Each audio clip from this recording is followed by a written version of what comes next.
All right. Thank you. For those of you who joined late, welcome. We're going to be talking about time management strategies today.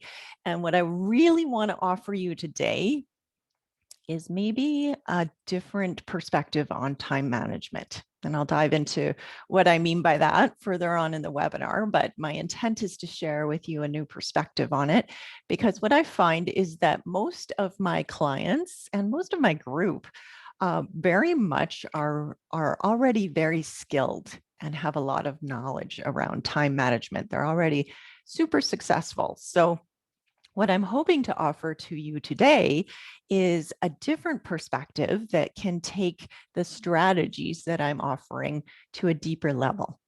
And I'll talk more about that in just a moment. But first, I do want to introduce myself.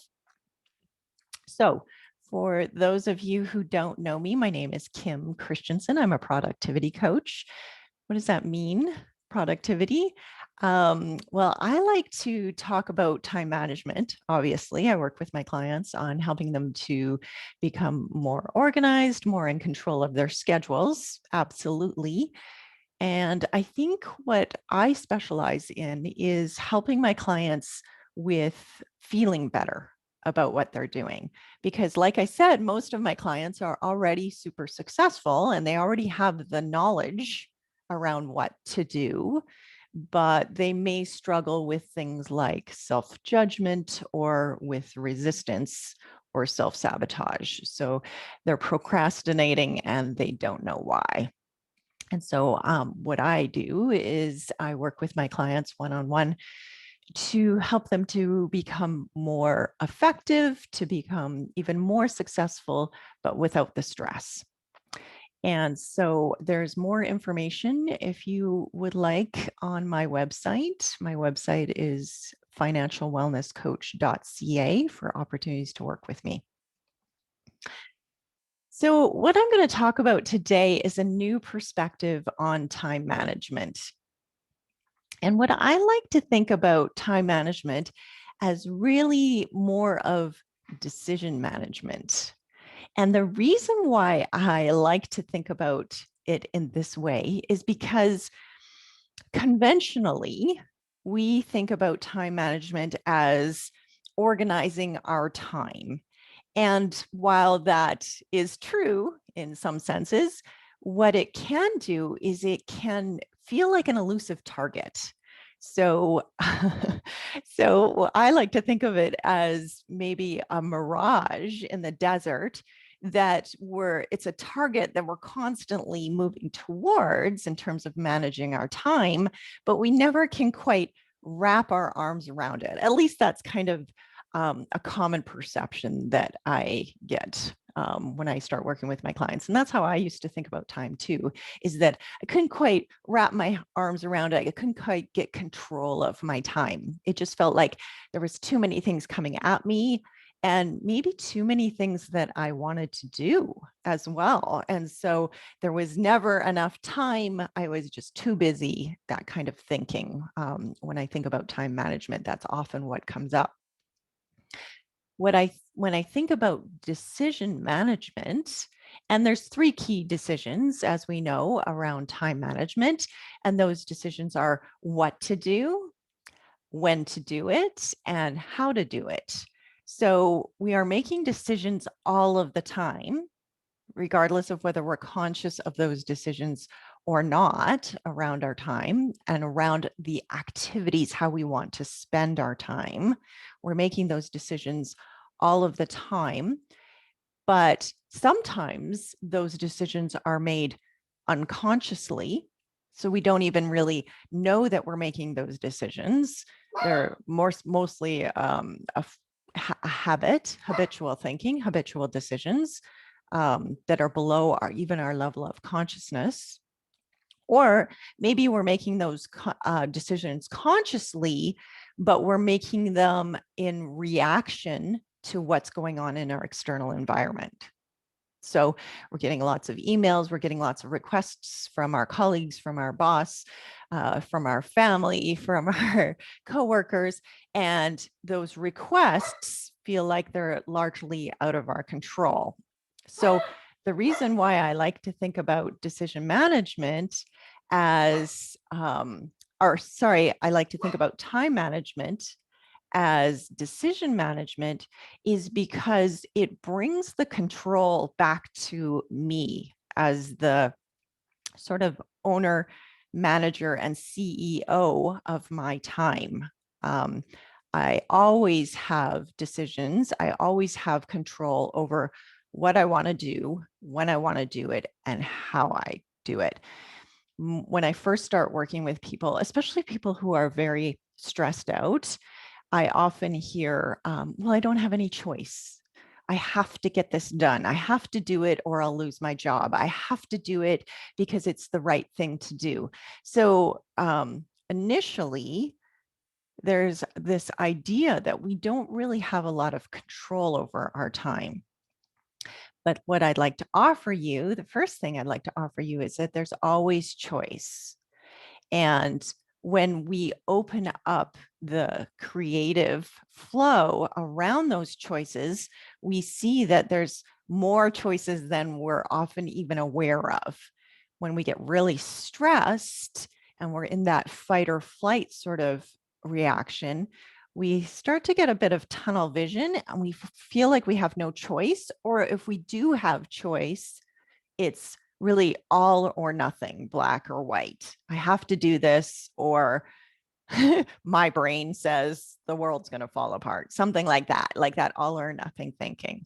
So that's the first thing I'd like to offer you, is that time management is really decision management. The other reason why I like the idea of time management being decision management is because it really helps us to take back control over our energy levels as well.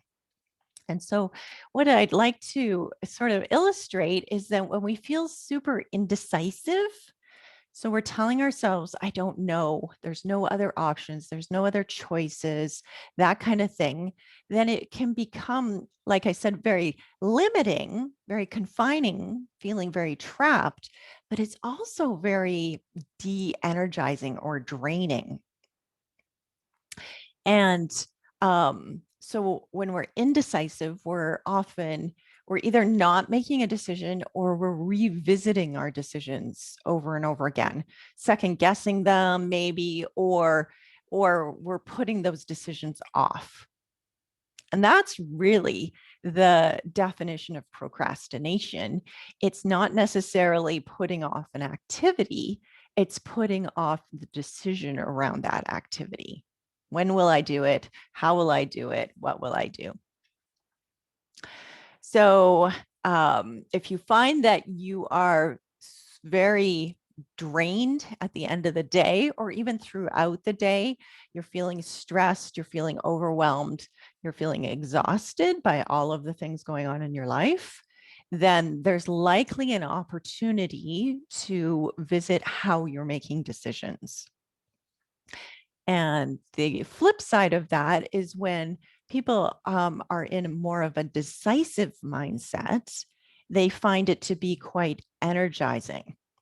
I'll give you an example. So when I've decided that I'm going to take the next hour to focus only on one thing, I find it really easy to focus because there's not that constant thought about, well, I should be doing this, or I forgot about this, or what about what we're going to have for dinner tonight? Like all of those, that mental chatter that's going on when I haven't made a concrete decision about what I'm going to do, that is probably the most draining thing. So, and then it's really easy for my focus to kind of get sidetracked too, if I haven't made a firm decision that I'm committed to. When I have made that decision, the relief that comes with having made the decision is really energizing. And it also enables me to focus because I know that I've made the decision, I have my back, and I don't have to be distracted with anything else. And it can also help me to finish too, because I've made decisions about what I want to accomplish, when I want to accomplish it, and how. Okay, so I hope I've made the case for why time management really is decision management, and how that perspective can both help you to feel more energized and more in control of your schedule, your time, and your life. I also really like this perspective because I find that it becomes a bit of a self-perpetuating cycle as well. So the more I exercise that decisive muscle, I like to think of it as a mental muscle, the more I exercise that, the stronger that it gets, the more energy that I have. And the more energy that I have, the more in control, the more powerful I feel around the decisions that I'm making, around what I'm going to do, how I'm going to do it, and when I'm going to do it, which then just helps me to be more decisive, let go of certain things, get more specific about what I'm going to do. It's a beautiful self-perpetuating cycle. And what I'd like to offer is that it can be strengthened over time. So just like weight training, sometimes when we start out weight training, we can only lift a couple pounds, at least that was me, at a time. But the more that I showed up, the more reps that I did, the stronger that I got, the less that it became an issue. And that's what happens too with a mental habitual thinking pattern, is that the more you practice being decisive, the stronger you get, the more powerful you feel, the more decisive that you become. Okay, so beautiful. I really love this quote from Stephen Covey. I am not the product of my circumstances. I am the product of my decisions. I find this to be true, especially with reference to that last slide I was talking about, is that the more that I believe that I have control over my decisions and what I'm going to do, when I'm going to do it, and how I'm going to do it, the more decisive I become, the less reactive I am to what's going on in my external environment, the less that I'm sort of subject at the effect of my circumstances, and the more in control I feel. So it's a really nice reminder for myself that when I kind of slip into that habitual thinking about, oh, I've got too much to do, I'm too busy, I just remind myself that I am the product of my decisions. Okay, I'm just going to pause there and see if there's any questions, anything in the chat. Wondering if this is landing for you, or if it's sort of triggering any thoughts that you have. So please feel free to put those into the chat box. And I will, like I said at the beginning, I will leave time at the end in case there's any further questions too that we don't have time for.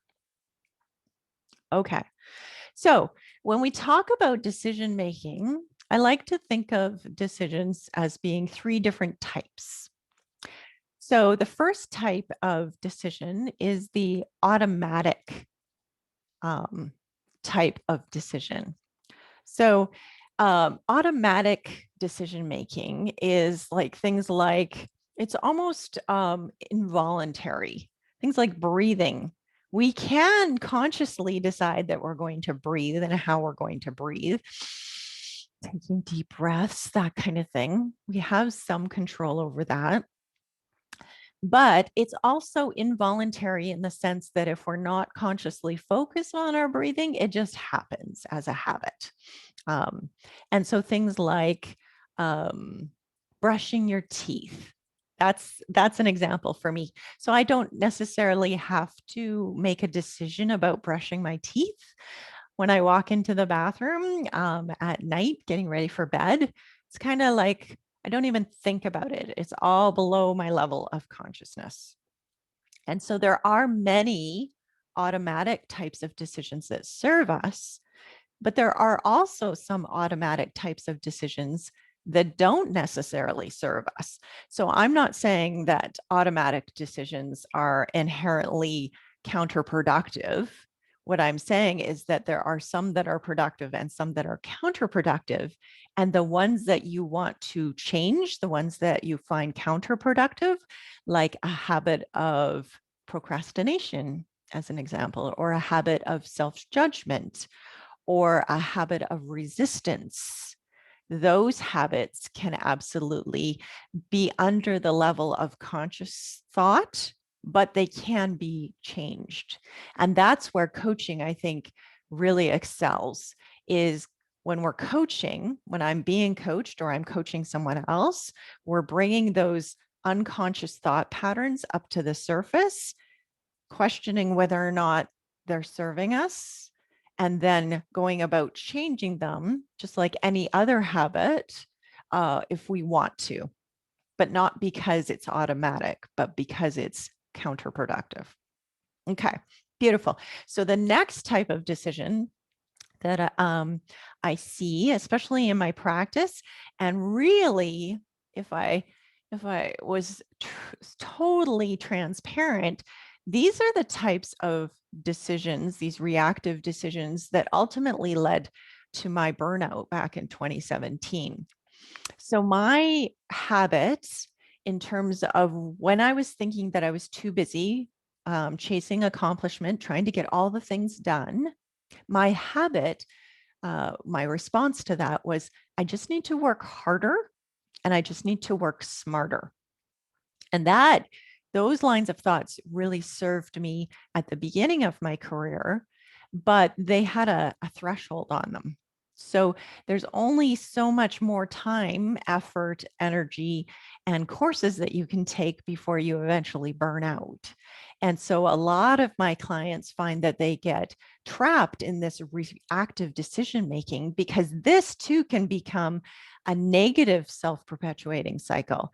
So the more that you tell yourself that you don't have time to become more proactive, I don't have time to plan. I hear that quite a bit. Or I can make a plan, but I won't follow through on the plan anyway. So the more you tell yourself those types of stories, the more reactive you become, and the more it gives you evidence that you don't have time to become more proactive. So that's kind of the inverse of that cycle that I was talking about earlier, that decisive cycle as being a positive self-perpetuating cycle. The reactive thinking, the reactive mode, the reactive pattern of thinking, that can also become a self-perpetuating cycle as well. So when you find yourself trapped in that cycle, these time management strategies, the 4 time management strategies that I'm going to offer to you in just a moment, you can use them on a very small scale and experiment with them to start to break you out of that reactivity trap. I also have a video on YouTube that anyone can watch, and it's called, the title is Reactivity Trap. And it has the 10 symptoms, the 10 signals that you might be caught in the reactivity trap. And it also gives 4 tips on how to break out of the reactivity trap. So if you think that that's the space that you're currently occupying, I'll offer to you that shifting over to that from reactive to proactive, you might want to start with that video. Okay, so as I'm sure you're sensing by now, that the 3 types of decisions, the one that sort of gets you into the most decisive mindset is the proactive type of decisions. So you can either make decisions automatically as a habit, you can make them reactively in response to what's going on around you, or you can make decisions proactively in advance of what's actually happening. You can decide how you want to show up, what you want to do, when you want to do it, and how you want to do it in advance. And that particular type of decision making is the most empowering. It helps you to feel the most in control and can be the most impactful in terms of decreasing your stress. So how do we shift from either an automatic or a reactive type of decision making skill set more to a proactive skill set? So I'm going to talk about that right now. one thing before I go into the strategies, what I will offer is that sometimes, like I said, there's there's a lot of decisions that are being made below our level of consciousness. And so we don't even really realize that some of our decision making is counterproductive because it is operating under a level of awareness. And so what I offer to people who are in that space is I say, look at the results that you're getting. So if your results are peaceful productivity, if you're accomplishing what you want, when you want, and how you want in a manner that feels really good, that feels peaceful, that there's not a lot of stress there, then I would suspect, I would offer that you're probably mostly in that proactive decision-making skill set, and that the automatic and reactive decisions that you're making are mostly serving you. If your feeling is one of peace rather than one of stress. Now, if your results and your experience are different than that, then it might signal you to which type of decision-making skill set that you want to investigate first.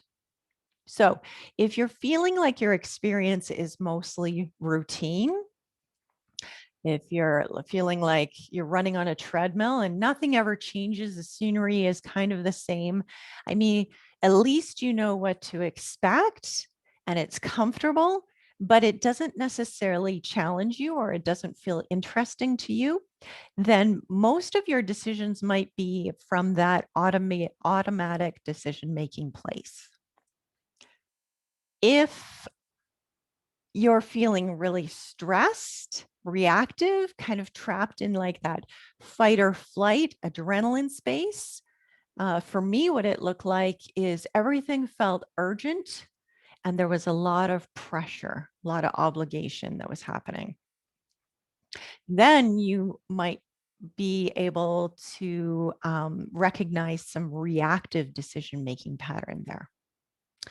And then last but not least, if you feel like you're in that peaceful productivity space, in fact, things are feeling like you're in flow and that you're occupying mostly a creative space, then you know that your decision making is probably largely in the proactive decision making space.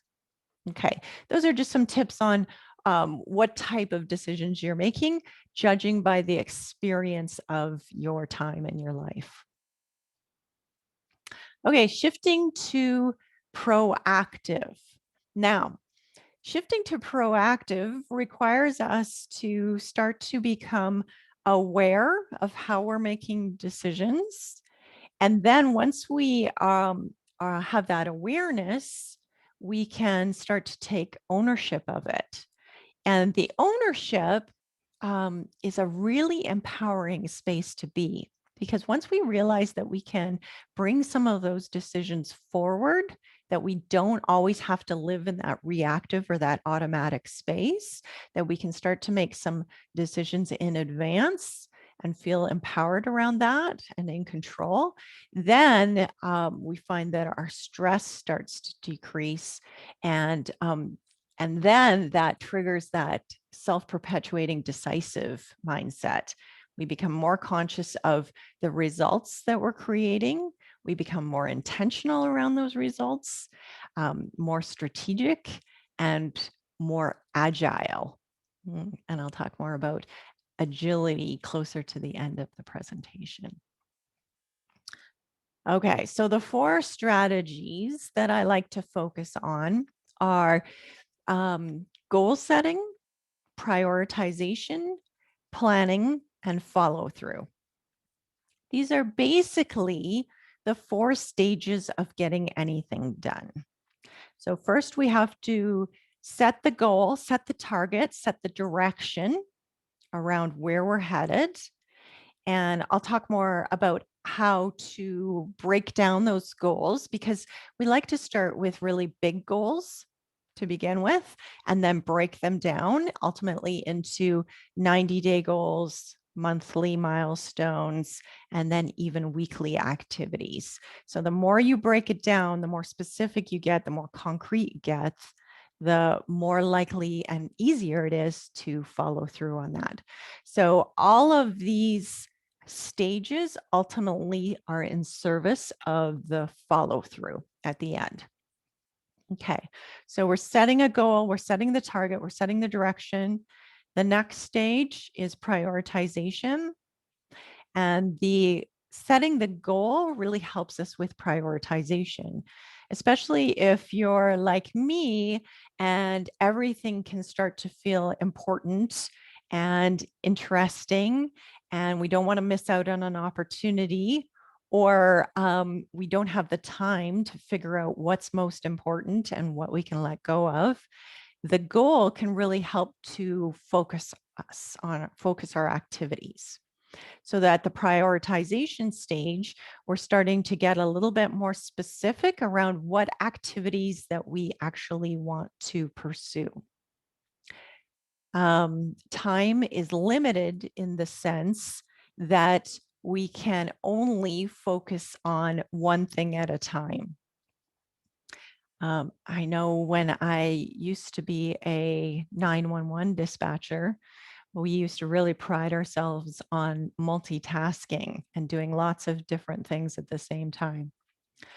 And what I came to realize upon reflection is that really we can only do one thing at a time, even though it might seem like there's a lot of things going on at the same time. So when I was dispatching, taking the call and getting the information was my focus.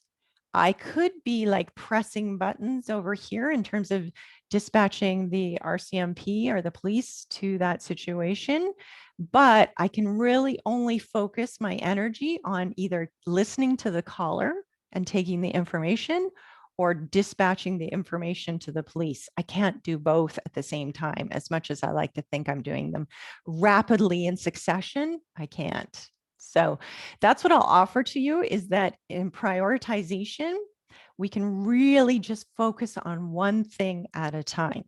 Now, if we're strategic and we make some decisions in advance about how we're going to do that, then I'll offer to you that you can do lots of different activities in a certain time frame, but you do need to be conscious and intentional about how you're going to follow through on those decisions. The other thing that I'll mention about prioritization is that prioritization is really the act of letting go. I know that technically the definition of prioritization is really a ranking of activities in terms of what's most important to what's least important. But to up-level your time management, your decision-making skills, I would offer that prioritization is actually letting go of those least important things. And the reason why, and this goes back to the beginning when we were talking about the volume of decisions. So when you have a lot of decisions to make, it's way easier to put those decisions off. When you only have a few decisions to make, then our brains are more likely to engage in that decision making. So what I like to do is I can't remember. I think this was, it's not coming to me right now. In terms of the strategy around taking everything on your list in terms of what will most impact your ultimate goal, taking everything and only focusing on the top 3 things, and then scheduling and prioritizing around those top 3, and then letting all the rest of that go. That's kind of a passive prioritization.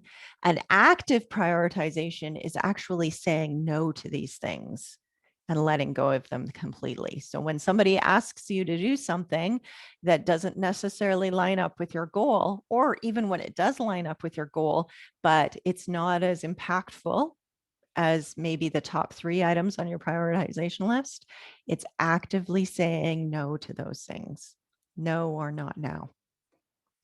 And that's a skill that doesn't come naturally to us, especially when we have been trained, conditioned, socialized to say yes to everything. But what I'll offer to you is that when you are able to let go of the minutia, the inconsequential, then you can be more effective on those top 3 things, and you can better service not just the goal, but those around you when you're more effective and more focused on that top 3. So that's the second stage. So setting the goals, the first stage, prioritization is the second stage, then planning is the third stage. And this is the key to becoming more intentional and making those decisions in advance and becoming more proactive. Now, the thing that differentiates my philosophy on planning from others is that I like to take the plan, just not to there's the thinking around the plan and the actual steps and getting concrete around that. And then there's putting the plan into the calendar. Now that's the real key to success. That will up level you to the next level of productivity and peaceful productivity, in fact, because it's one thing to have good intentions, but it's another thing to actually form a commitment around what it is that you're going to do and when you're going to do it, and putting it in the calendar, which means that you actually have to let go of the other things that you could have been doing at that time. So the difference between a wish, a desire, and actually following through, the thing that gets you closest to following through is scheduling it, putting it into your calendar, and letting go of everything else. Again, this is a muscle that takes some development. So if you're finding that you have no problem putting it into the calendar, into the schedule, but you're still not following through, then you know that it's the follow through that you need to focus on. If you're making the plan, but you're not transferring it into the calendar, then that tells you that it's more of a commitment type of thing. A tip that I'll give you in terms of commitment is when you're making your plan on how to best achieve your goal, what I like to do is I like to ask myself, how committed am I to doing this, completing it at this specific time in my calendar? What's my commitment level on a scale of 1 to 10? And if my commitment level is low, then I know that there's some work to be done around the commitment level. If my commitment level is high, then I know that I have made it through this planning stage, and the next stage is the follow through stage. And I'll talk a little bit about what that looks like. Okay, so what we have oriented ourselves to is the idea that setting the goal enables us to choose a focus. Prioritizing enables us to choose specific concrete activities to help us to achieve the goal. Planning enables us to choose the when we're going to do it and form a commitment there. And then finally, the follow through is choosing how we're going to do something. So you'll notice what is pervasive through all 4 stages is the element of choice. And this goes back to what I was saying in the beginning around time management is really decision management. So if you're wanting to become more effective with your time, I would encourage you to look at the choices that you're making at each of these 4 stages. And that will help you to drill into where you might have obstacles around self-judgment, resistance, procrastination. It can just help you to get more clear and concise around what stage is it that you need to focus on first. Okay, and I also wanted to offer some tips on following through. And I did a workshop on follow through. Can't remember. It wasn't too long ago. It was just recently, and it's currently posted on my website under workshops. There's a tab called workshops.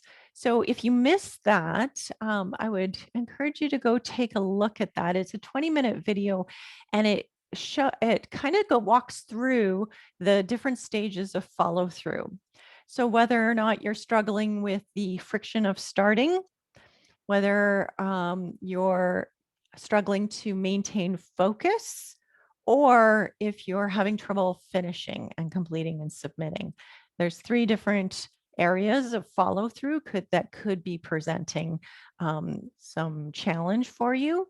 And if you're currently in my membership program, if you go to the module titled Follow Through, there's more information there.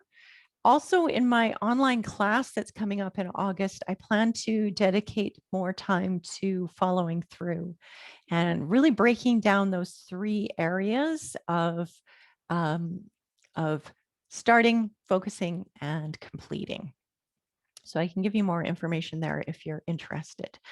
But just knowing that we do have choice around getting started, staying focused, and finishing. Okay, I'm going to pause there. Yes. So one of the participants is saying that decisions are key. Yeah, it's really everything. So great insights there. Anything else? Okay.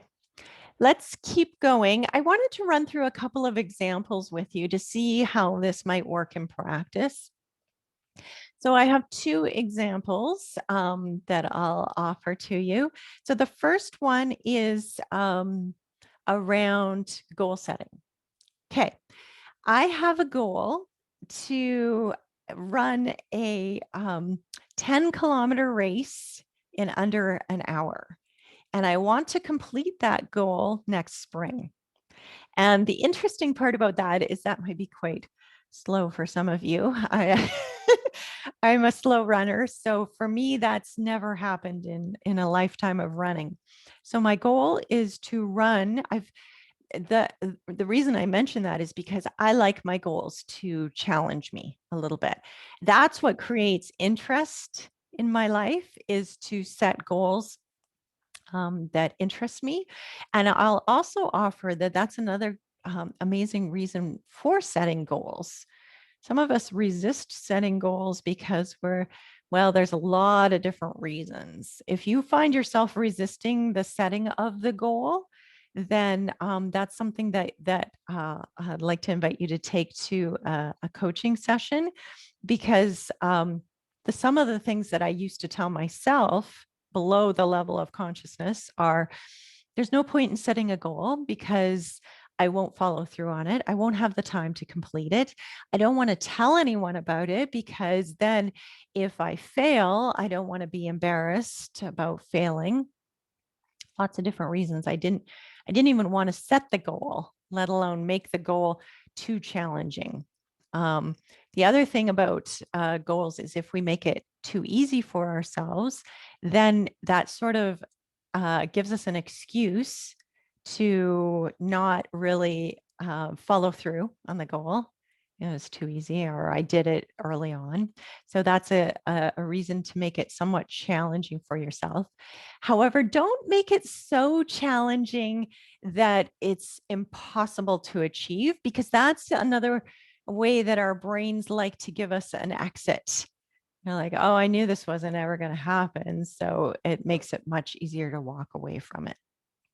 So I do believe that my 90-day goal of running 10K under an hour, I believe that's achievable.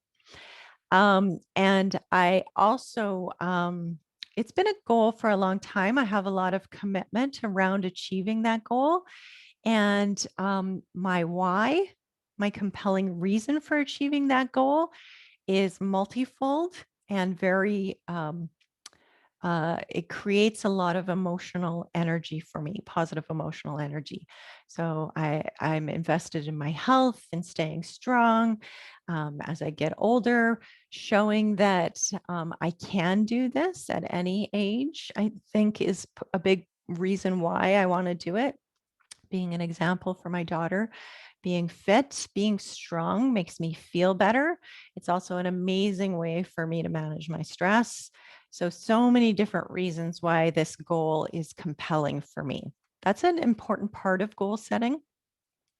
Having a compelling why helps you to get back on track if there's missteps, and there will be obstacles. Let's just tell ourselves the truth about that right now. There will be obstacles. If I have a compelling reason why I want to achieve this goal, it makes it so much easier to get back on track than to talk myself out of it. Okay, so I've set the goal, the priorities. The priorities are the activities that will most impact my success. So in terms of running a 10K race under an hour, my priorities are daily training. Daily training will help me to build my strength, my endurance. It will also help me to build my self-confidence and my commitment. So I've taken that long-term goal and I've created a 90-day goal for myself in terms of daily running. I've also got a goal around daily strength training too. Now, I've also brought that forward even further into monthly goals. So my goal for the month of July is to run at least 1.1 miles every single day. Now, that's easy and achievable for me at this stage of my training, and it's the baseline of what I want to accomplish. So I've brought it down from 90 days down to monthly for the month of July, down to daily. And then I like to set goals for the week around, okay, what do I want to do above and beyond the 1.1 per day? And I'll set weekly goals around that. And I'll tell you more about that, what that looks like at the planning stage. So I've got my activities. I've got the most important activities around training. Sometimes what our brains will like to tell us when we're at the priority stage is that researching the goal is really important, or taking a class on the goal is really important, or buying more gear is really important. So all of those types of things, while they might feel productive, I like to call those passive action rather than massive action or productive action. So really the high impact activity that's going to help me most reach my goal is the daily running, the training. Okay. So those are my priorities. In terms of my planning, as I mentioned, I like to plan on a weekly basis. If you're new to planning, what I'll offer to you is that just planning for the next day is a great way to become more intentional with your decisions. So I mentioned right out the outset that sometimes we occupy that reactive space. So we leave the decision whether or not to run or not up to the in the moment, Kim. And what I like to do is I like to bring those decisions to at least 24 hours in advance. And I've actually made that decision to run on a daily basis. I've made that an automatic decision. And the way that I made it automatic is that I run at the same time every single day. I always do at least 1.1 miles, so that there's no decision to be made. It's now automatic. The piece that comes into the weekly planning for me is I've got my baseline. What do I want to do in terms of my planning and my training beyond the 1.1 for this week? And so for this week, I've implemented some stuff around strength training that I want to do above 1.1. I've also got some longer runs incorporated into my training so that I can start to build up my endurance. And that all comes into my planning. A tip on planning that I'll share with you is that the best way to make planning automatic is to schedule an hour of planning time at the beginning of your week and an hour of reflection time at the end of your week.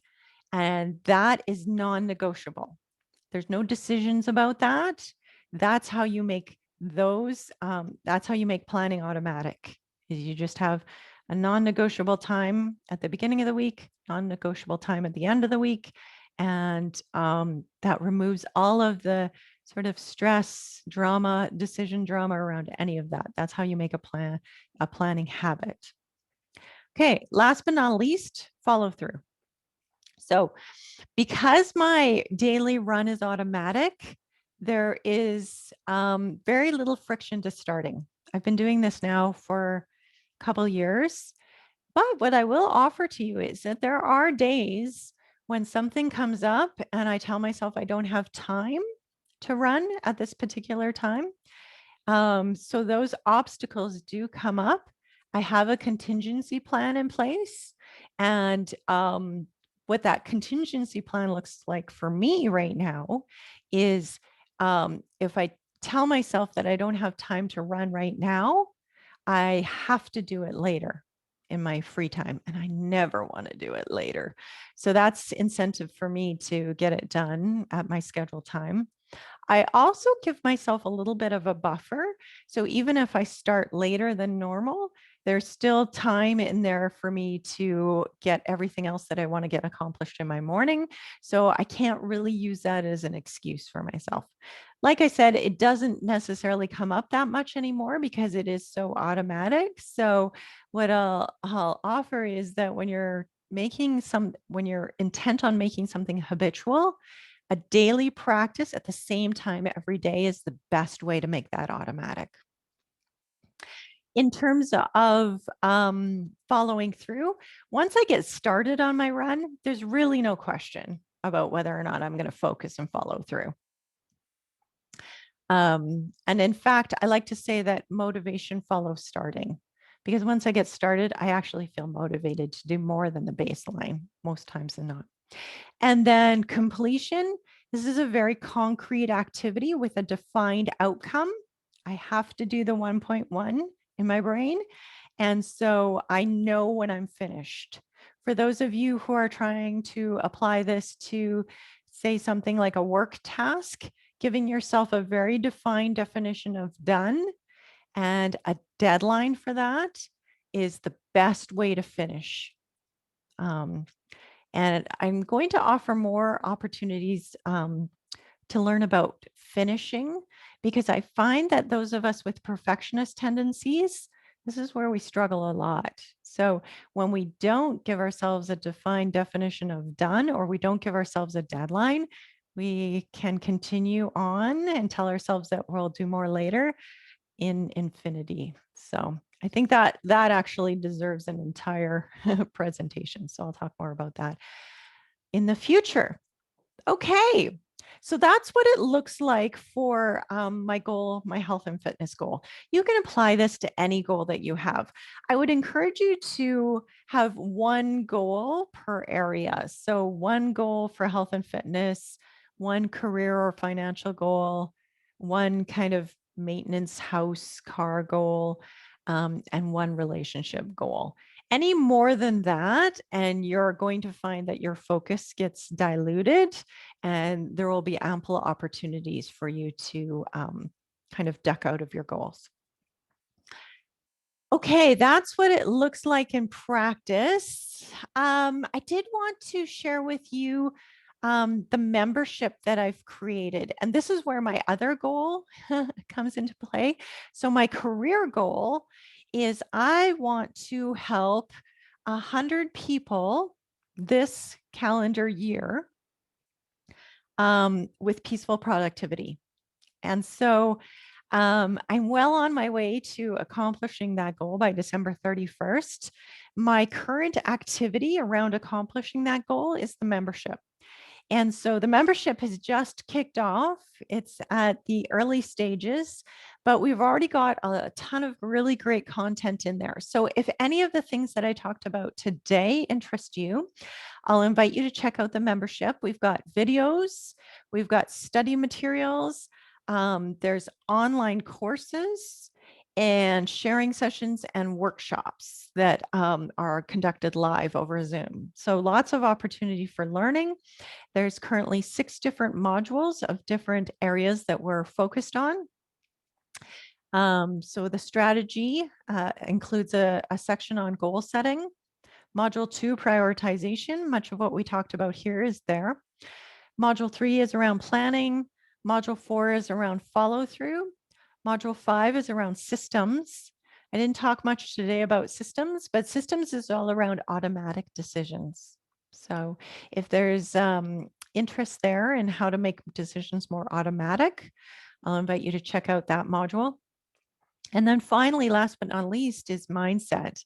And really, I think that's where the most impact on your time management can happen, is around mindset and making decisions consciously and deliberately. So we have a section there. Also within the membership are opportunities for coaching.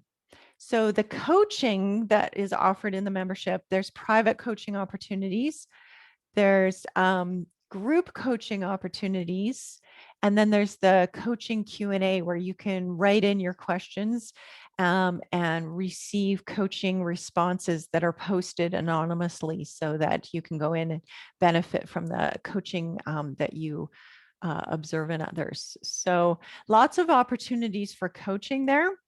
And if you're in a space where you feel like resentment, resistance, self-judgment, procrastination, if any of those are obstacles for you, I think that's where coaching can be really laser focused in terms of helping you get over those obstacles, navigate those obstacles.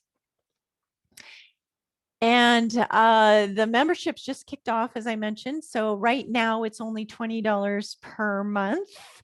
And in that $20, you get access to all of the materials and all of the coaching opportunities that I just